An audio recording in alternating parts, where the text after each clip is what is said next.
Hey everybody, it's Safi and Marco Dish Out on Movies, the only movie review show on YouTube to review movies in terms of food.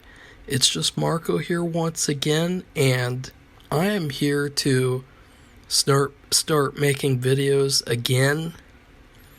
I'm still sick, as you guys can probably tell.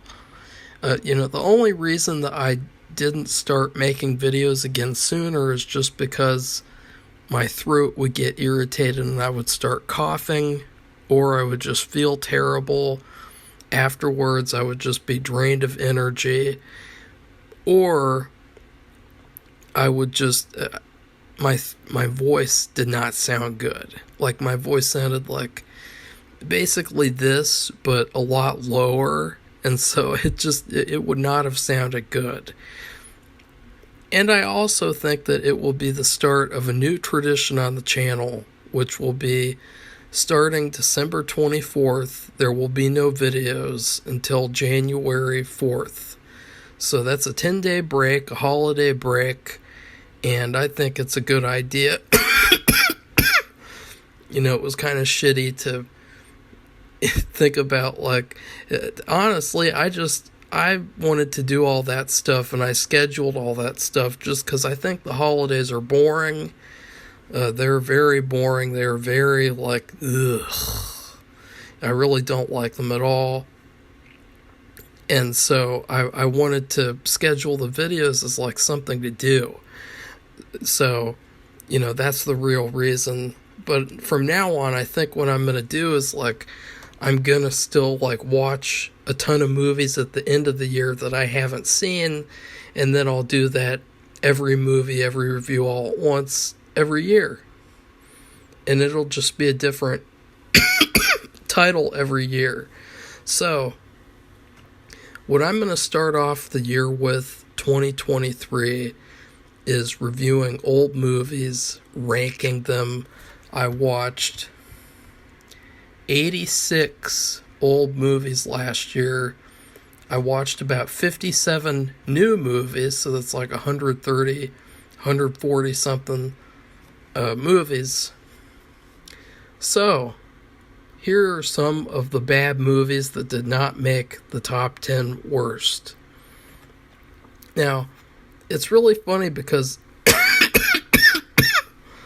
I really turned around on The Whales of August.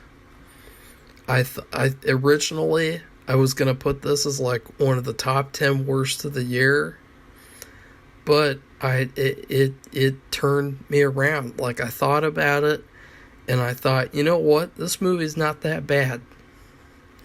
It still is shitty that you have these really old actresses, and the only thing that they can have them do is just sit around and talk about dying.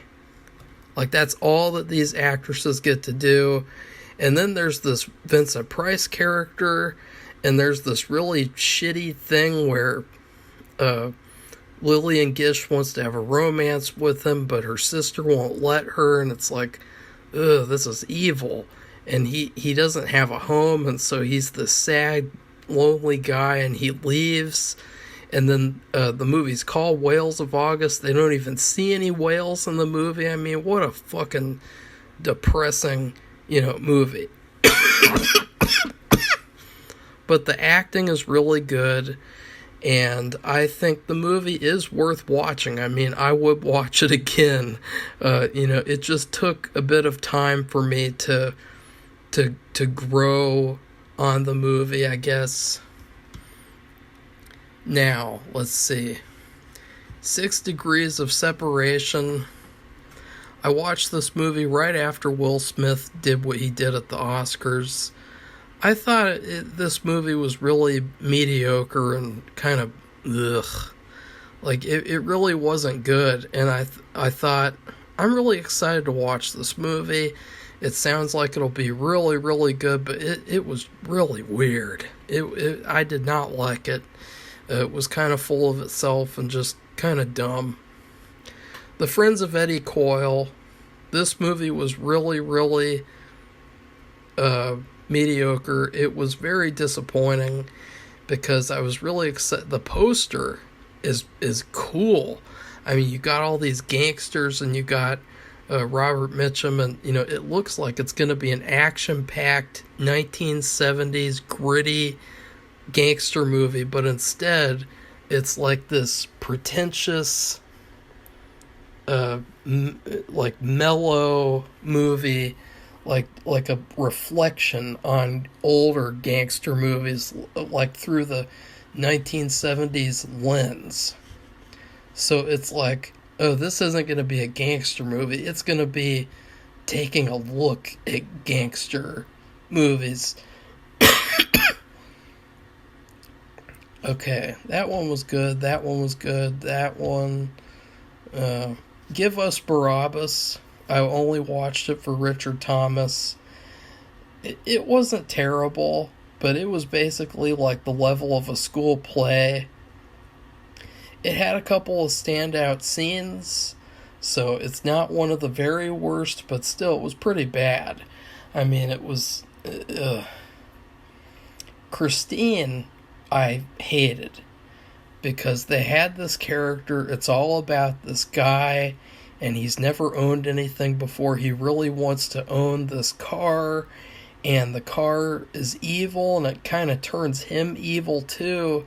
And it's very reminiscent of when you get like a supernatural item, and the only thing is that it was like, oh, there's not going to be any redemption for this character, it was because he has a jock friend, and the jock friend, he's going to get the hero arc, and he's going to get the girl. They had this whole story where, oh, the nerdy guy who has Christine, he's going to get the girl at the end. He's going to redeem himself and turn good at the end. Oh no, can't have that happen. And so I really hated that. It made it even worse that somebody who I can't remember, he pointed out in the comments that apparently in the book the character turns good, and he tries to fight back against the car. And I thought, even though I didn't want him to die, that would have been such a better story than just, oh, he's evil from beginning to end. And then they have this whole agenda at the end where they're trying to say, like, oh, he was always evil. The car just brought it out in him. And it's like, F you. Like, I really didn't like that. So next up is a full moon movie, Tales of Erotica. This movie was okay. It's a rainy day movie if you're desperate. Like, if you're really, really desperate. As I've said before, it's Porky's in medieval times.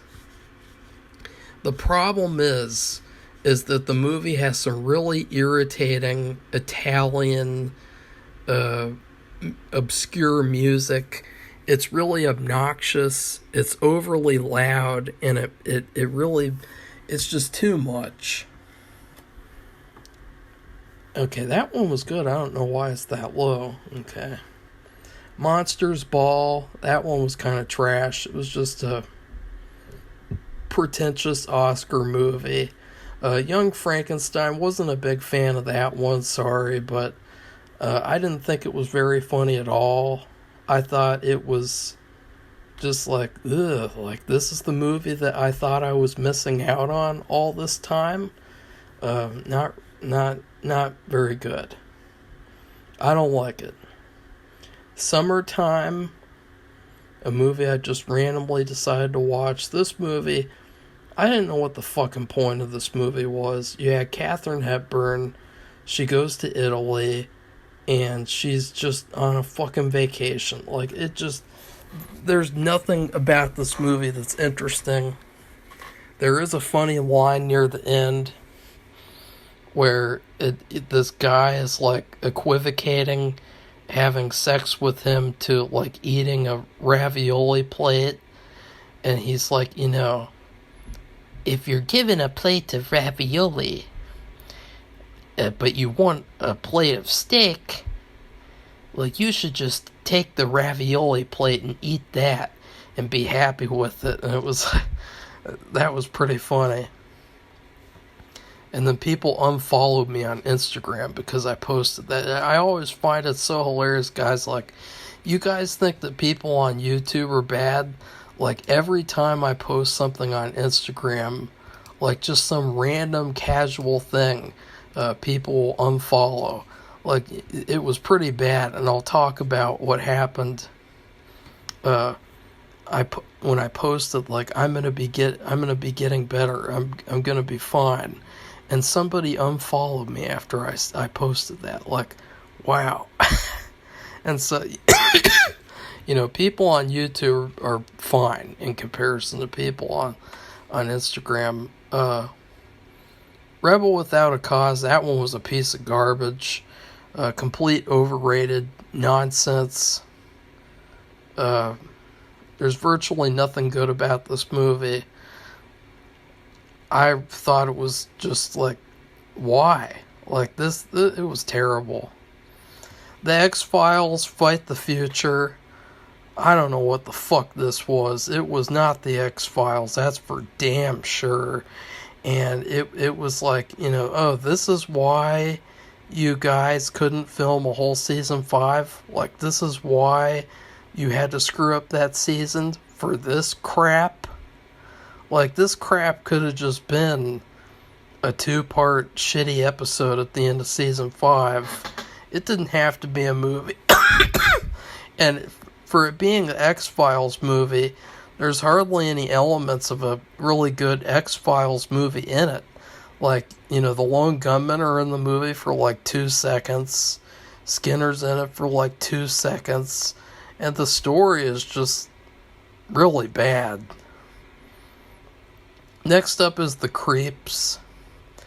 This movie I was really disappointed about. It's basically about, there's this guy, and he steals classic monster books from the library, and then he wants to bring the monsters to life. And I thought that's a really cool idea.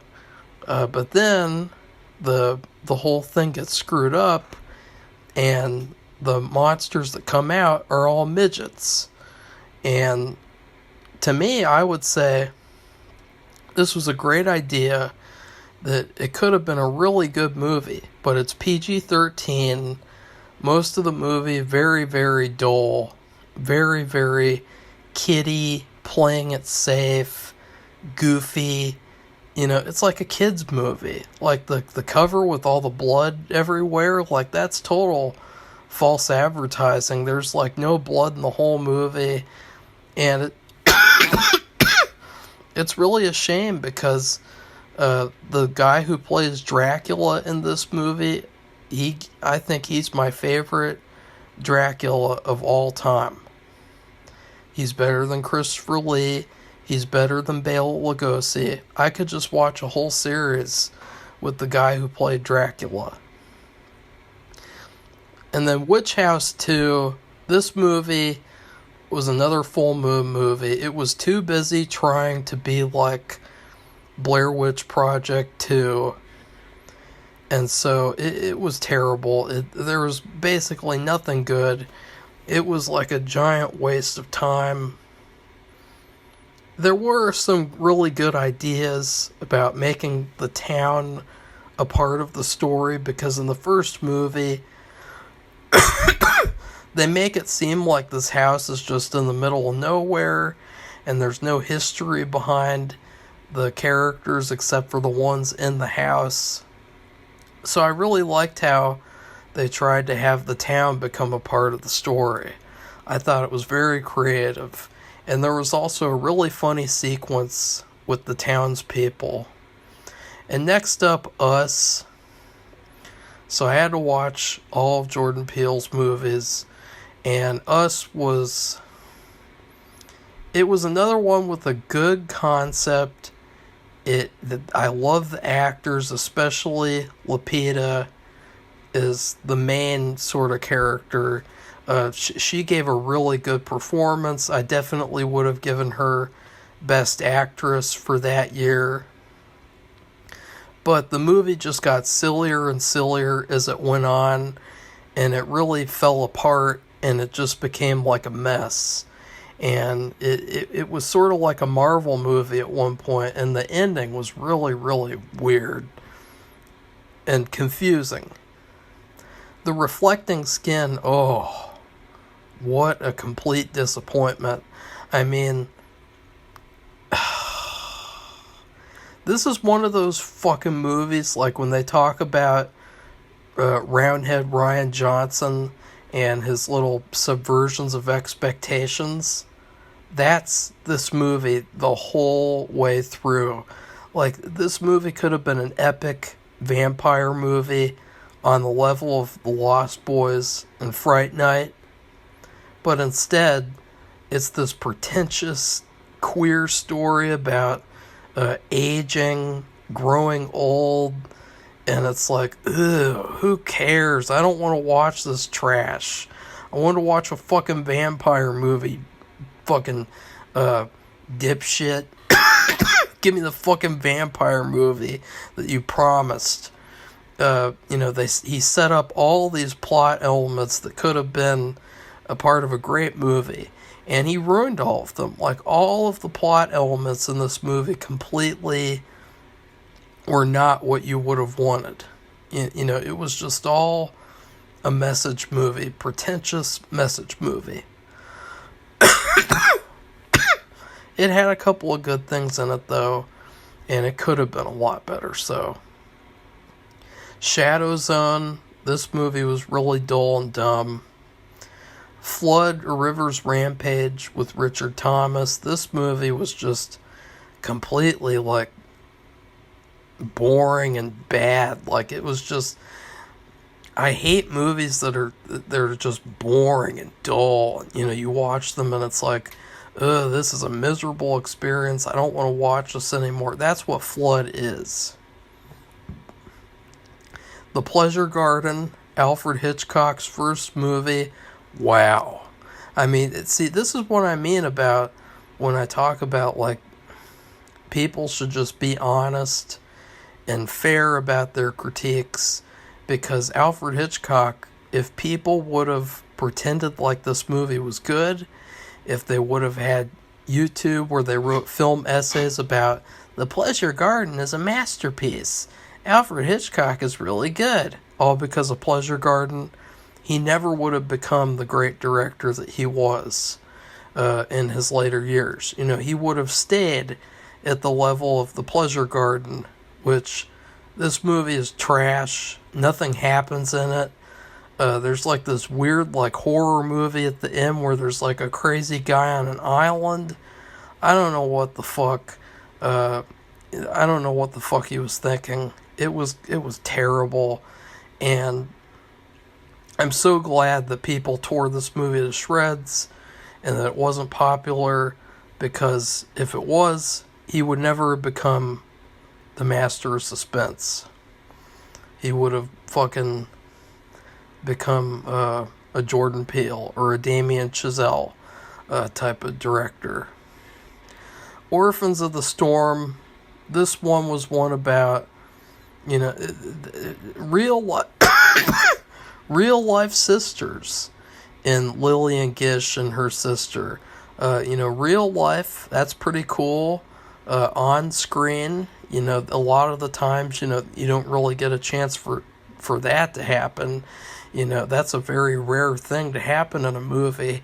And so I thought it would be something really special. And I was really excited, but wow. This movie was literally just Birth of a Nation, but in the French Revolution. Like, they literally copied the whole plot of Birth of a Nation, just copied and pasted it.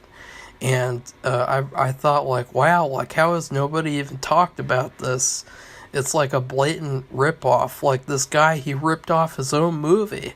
And Birth of a Nation is a much better movie than this. So, it's pretty bad.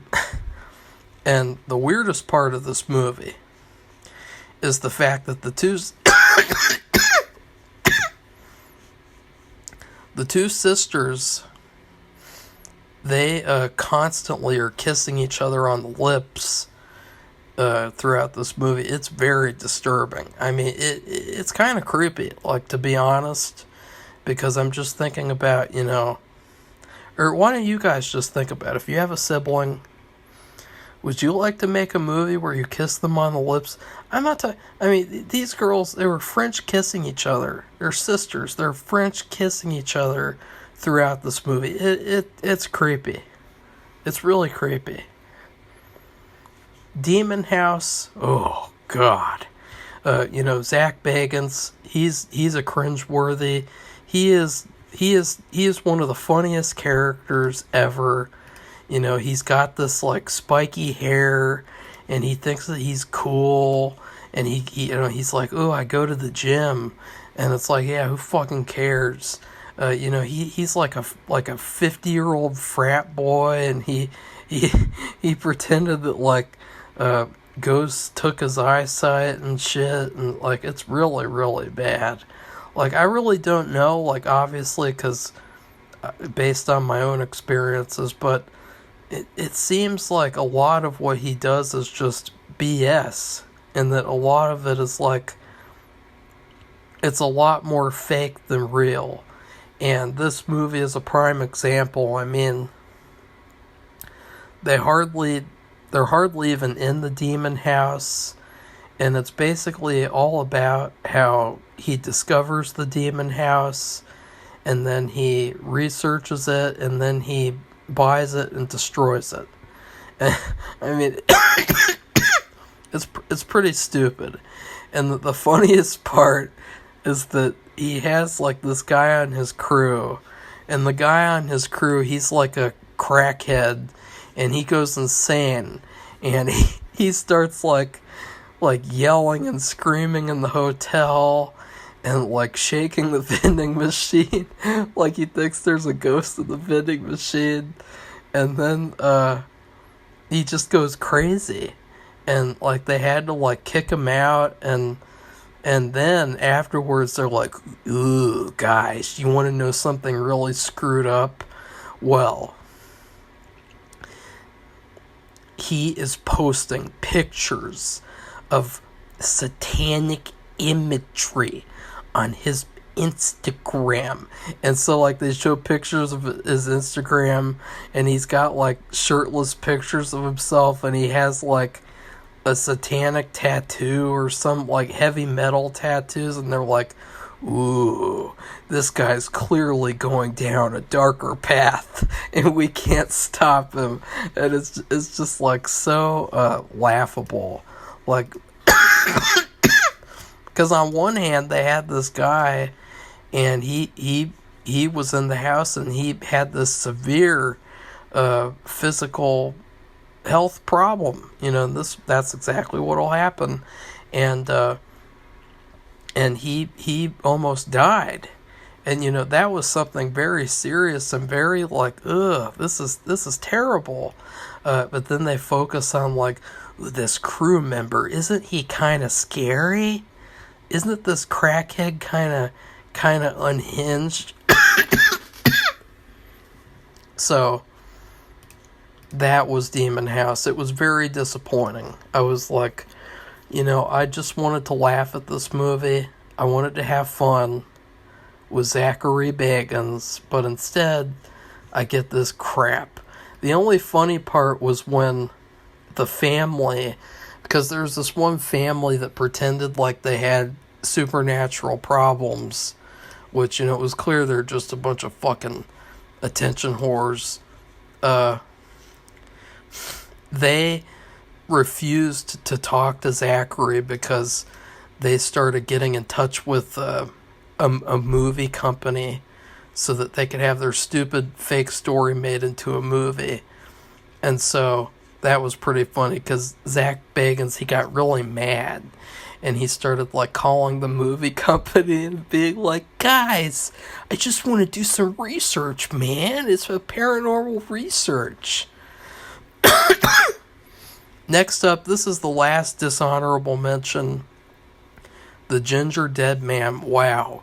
I mean, after so many people said that this movie was like a masterpiece, in horror. They said it was a lot of fun, a lot of great kills. This movie was garbage. I mean, it was really, really bad. I did not like it very much at all.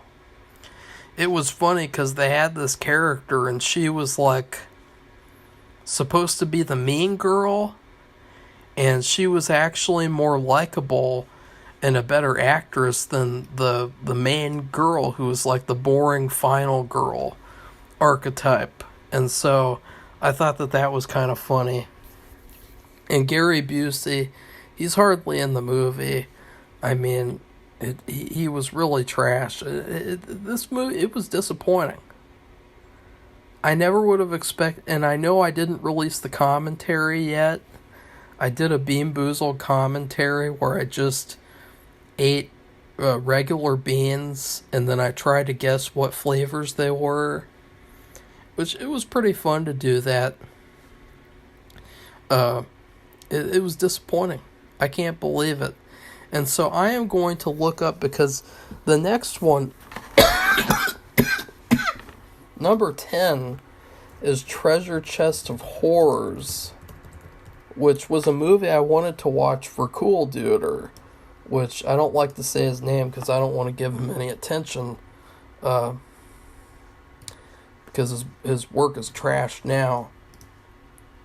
But I really wanted to see this guy's movies, and I wanted to watch, like, and reminisce, and I was still disappointed. I was like, this is complete trash. This is really amateur and really poor. Like, let's see. Okay, Vampire's Lust, Rotten Classmates, Resident Emo, Mama It's a Mannequin, Treasure, whatever. Wow. Ugh. Vampire's Lust, it was okay, I guess. No, it wasn't. It was bad. I really remember, for some reason, I had, like, really strong memories of this one, of, like, it's all about MJ, his friend, who's always better than him. He turned into a vampire, and it was kind of like trying to be a smart vampire story, and I really liked it when I was a kid, but now I think it's terrible. It's pretty bad. And then they have, like, these other ones. I gotta be honest, I can't even remember what happened. Like, they were so amateur, these people, they didn't even bother to do anything. Like, I understand the sentiment of, if you want to make a movie, just make it. But there comes a point where you have things like this, and it's like, you know what? Don't make it, okay? Don't make your movie, because if it's going to turn out like this, because it's unintelligible. Like, there were sequences in this movie, like, I do remember one where a bunch of people were shitting their diapers and vomiting all over the place and shitting their pants all over the place. And it was like, this is not good. It's terrible. You could have paid a little bit, could have put a little bit of effort into the audio, a little bit of effort into what it actually looked like, because the camera quality was already bad, and the audio quality was bad, so it was so hard to even watch these segments, because this was an anthology movie. Just thinking about my own film, at least I, was like, okay, the camera isn't going to film good audio, the microphone I got isn't going to work because it's not compatible, even though it said it was on Amazon when they falsely advertised. So I'm going to have to do something else, and I'm going to do something else to make sure that people can at least hear the fucking audio. And I just can't stand it when you have these little movies that, they can't even put effort into fucking audio. Like, this movie, the reason why it pisses me off is because it makes filmmakers look bad. This movie, it makes like indie filmmakers, it makes them look bad. Because I wouldn't blame someone if they saw this movie and said, I never want to support an indie movie again. That's how bad this is. And, that's pretty bad. Number 9 is Twilight New Moon. I don't even need to, say much about this, because you guys already know. Very, very bad.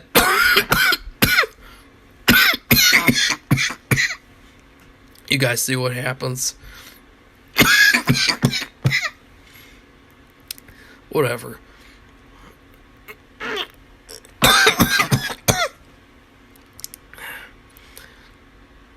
I can't believe that's what I get after reviewing Treasure Chest of Horrors. Twilight New Moon, the messaging in this is completely terrible and harmful to girls, telling them that basically in order to get a guy's attention you need to self-harm and do really bad things. It sets a horrible example for guys of how they should act like with girls, stalking them and treating them like trash. It's just all around, it's a terrible message movie. There's really cringeworthy stuff, like there's this whole time-lapse sequence where they spin around Kristen Stewart as she sits in her stupid room, moping about how her stupid boyfriend is gone, and there's this whole parts in Italy for some fucking shitty ass fucking reason, and God, this movie's so bad. But I will say, it was better than the 8 movies below it.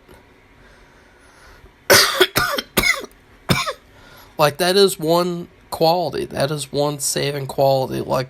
It was slightly enjoyable, just in a good, bad way.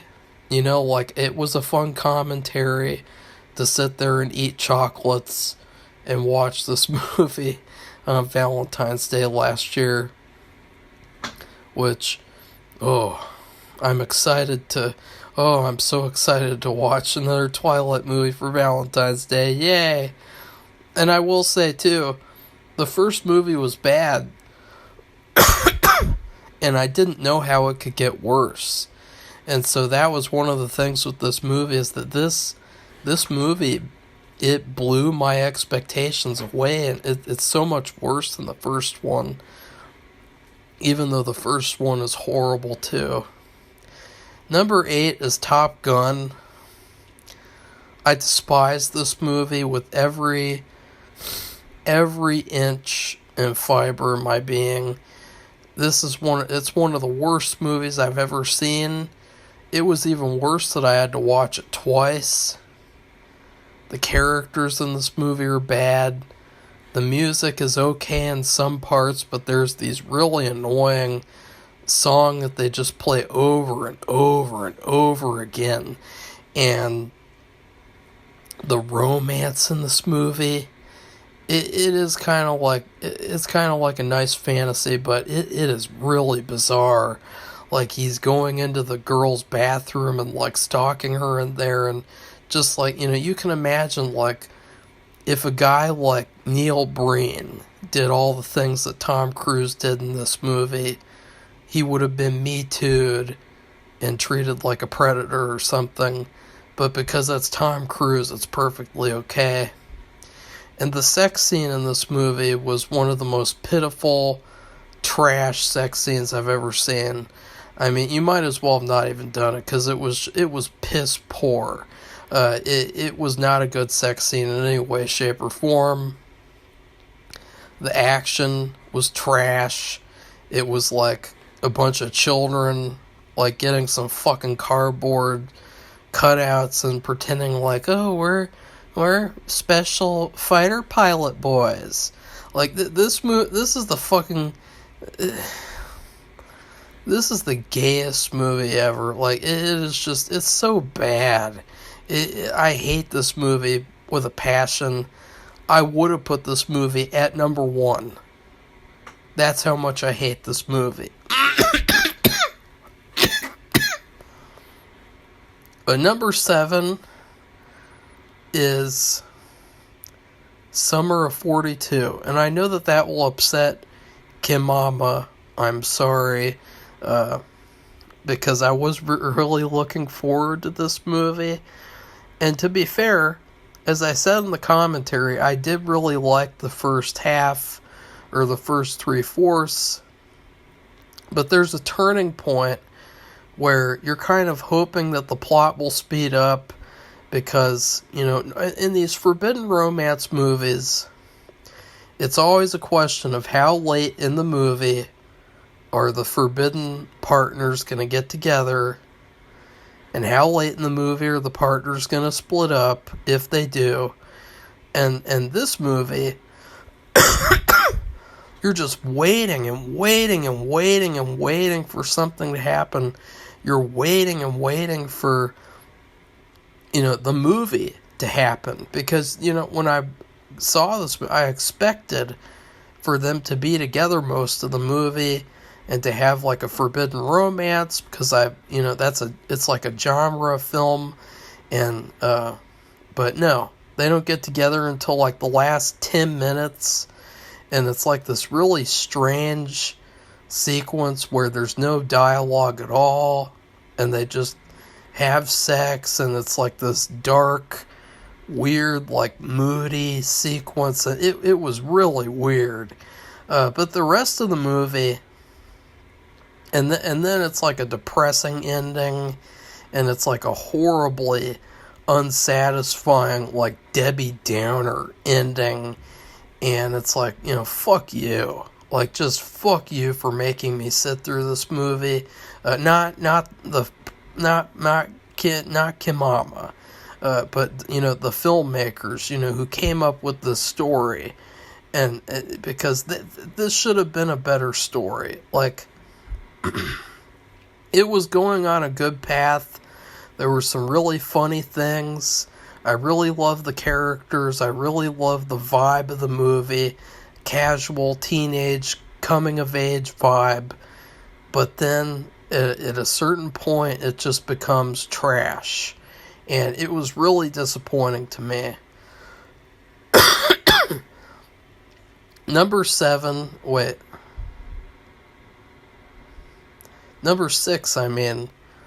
is Twisted Pair.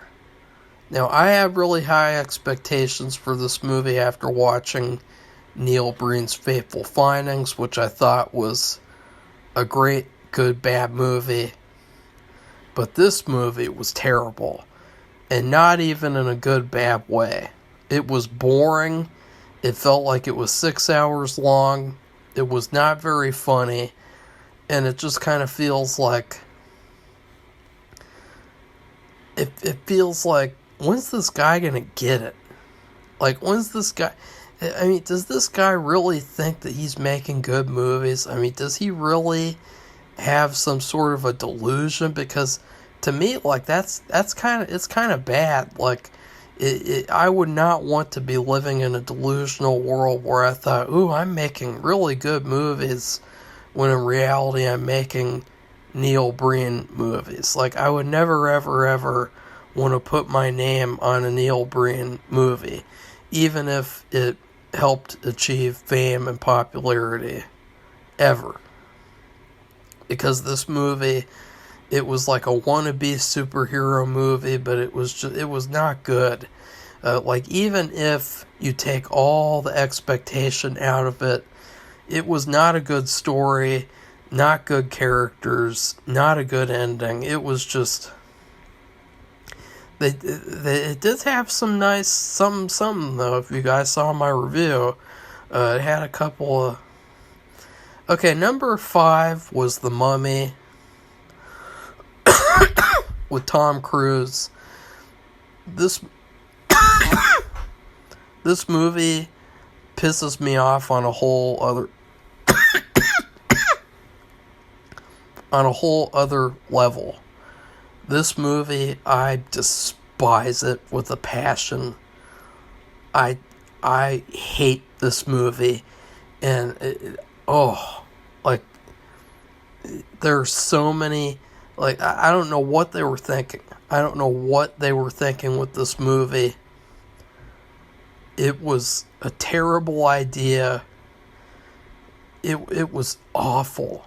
It was just like, what were they thinking? Like, there are these attempts at humor. There's like an attempt at a romance.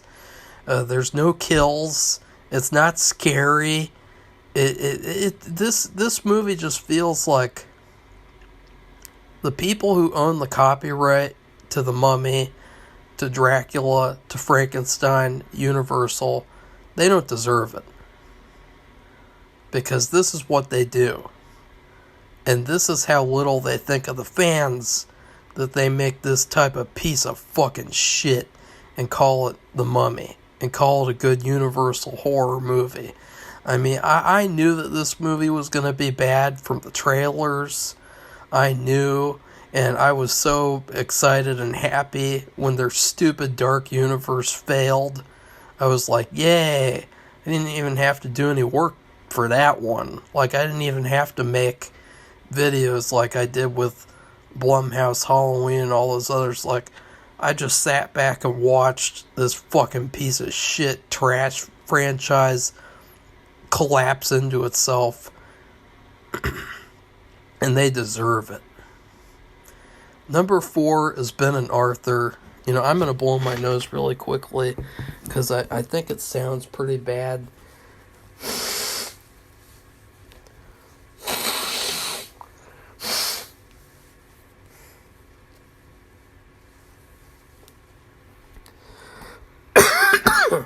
It's pretty bad audio because, you know, you could kind of tell that I needed to blow my nose.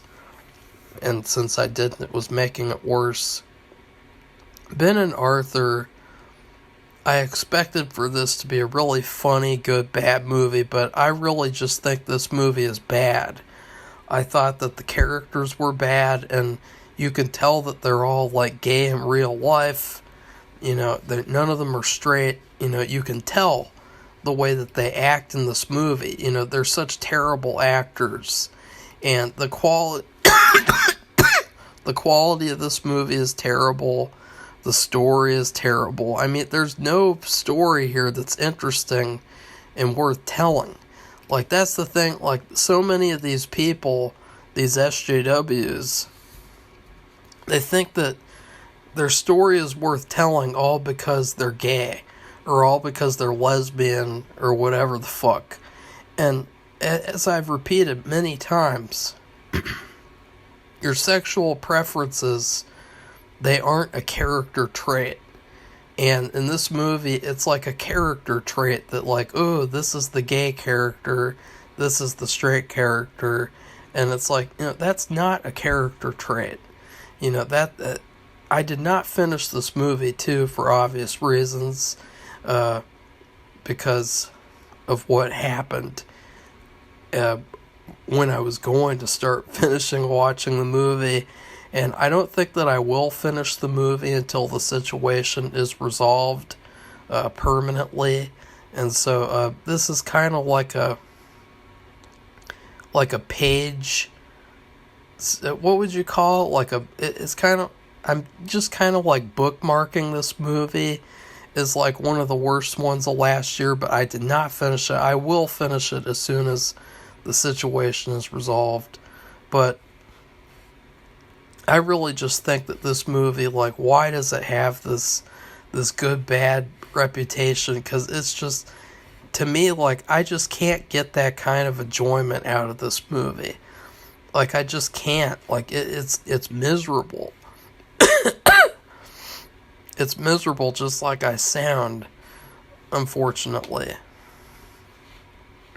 I think it's too bad, too, because, you know, something else that pissed me off is that I really was looking forward to watching this guy's other movie, where he made a movie about trying to make it in Hollywood, and I thought, ooh, that sounds like it'll be funnier, and I was so pissed off to learn that, like, he's deleted all the copies and taken all the copies down.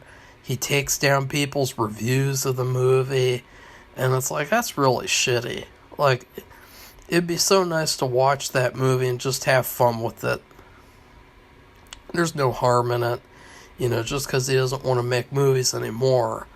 I don't think that should be a factor in it. I think that people should be able to see his movie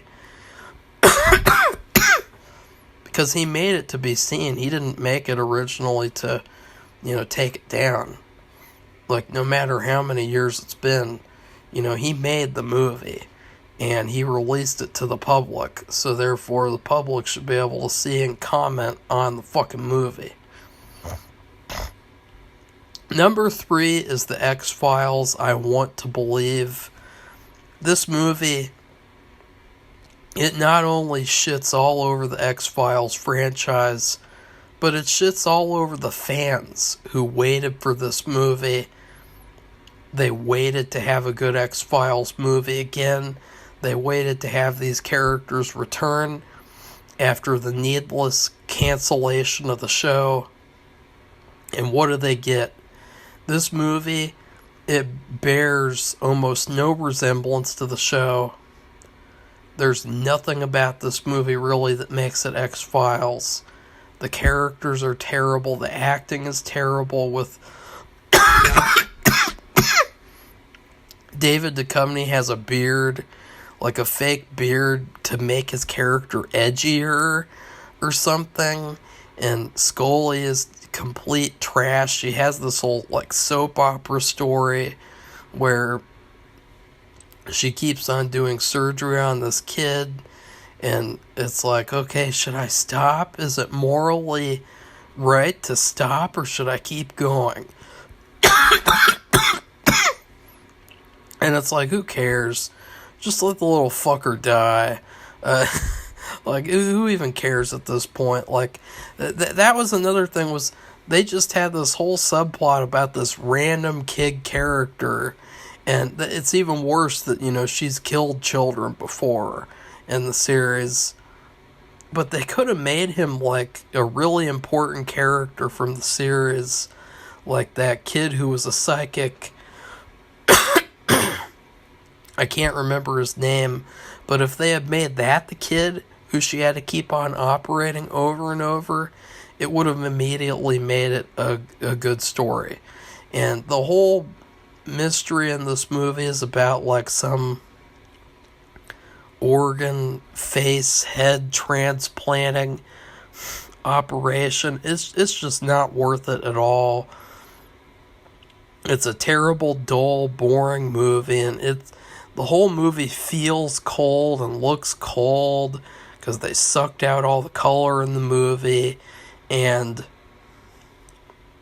they have this stupid pedophile priest character, and he likes to say, I castrated myself when I was 26. And he's just really pathetic and bizarre, a really weird character, and really just. And then there was this guy, and he was doing a fake Russian accent too, and he was really trash. And just everything about this movie, I hate it with a passion. That should tell you guys how bad number 2 and number 1 are. I hate the X-Files. I want to believe so much that I'd like to destroy this movie. I would like to physically destroy every copy of this movie, because it was the first of many times where Chris Cop-Out Carter, he just directly said, with his work, fuck you to the fans. And I just can't stand people who hate their fans like Chris Cop-Out Carter.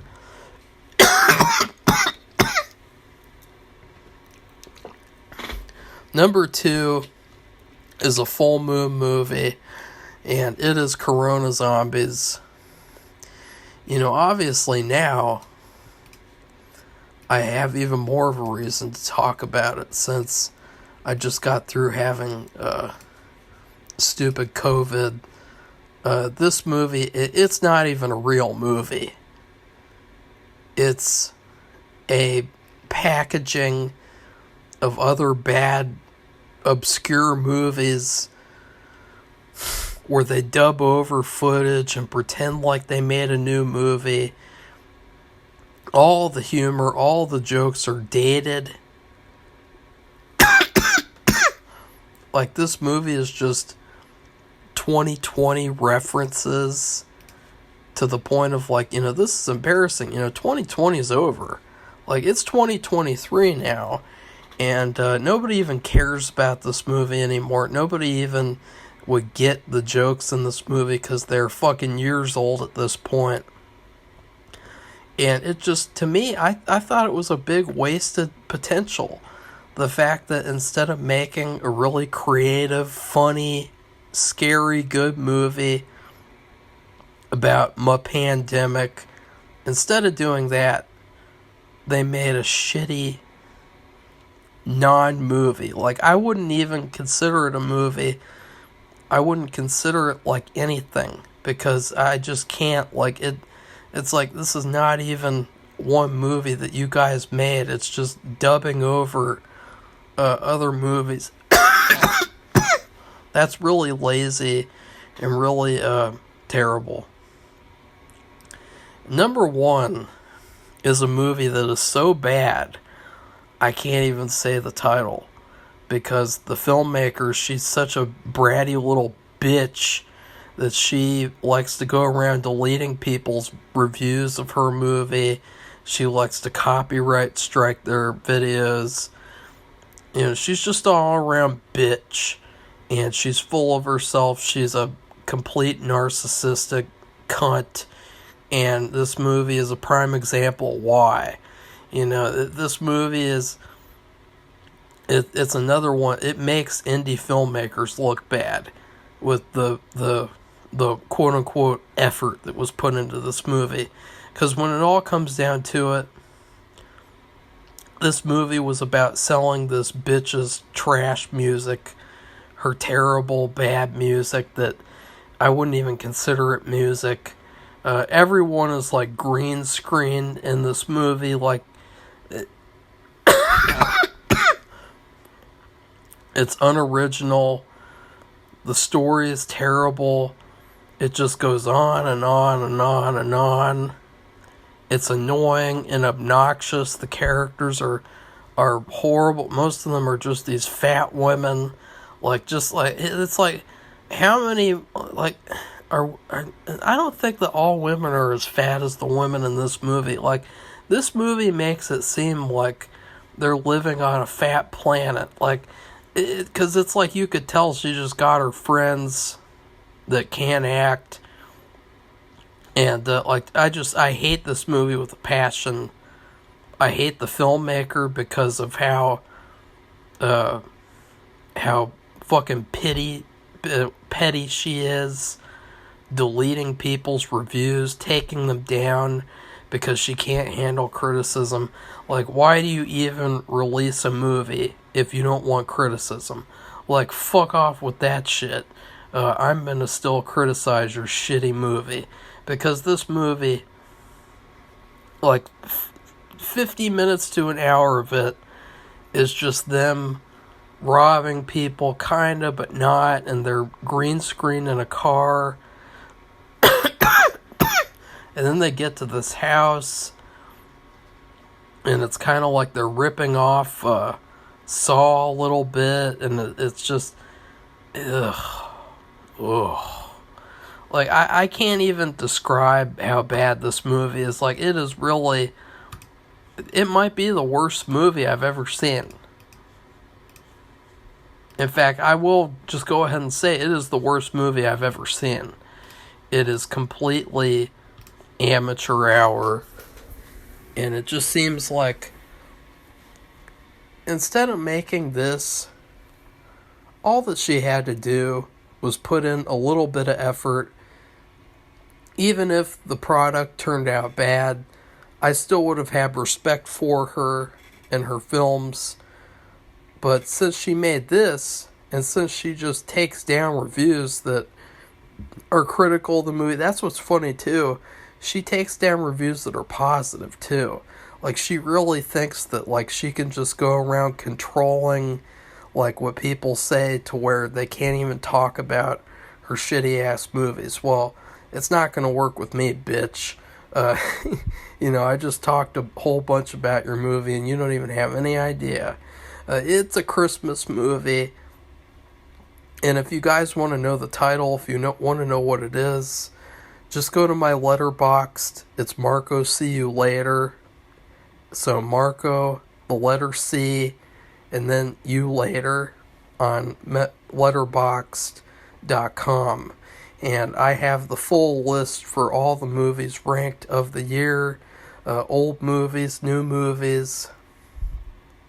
And I use that site for ranking, or else it would be a little bit tougher, especially with Safi, who doesn't even rank the movies as the year goes along. So I have to rank everything for her at the end of the year like she's a fucking baby. So anyways, please like this video, comment, tell me what you thought about this list, and then please subscribe to this channel if you'd like to continue seeing more videos. Goodbye, everybody. See you soon.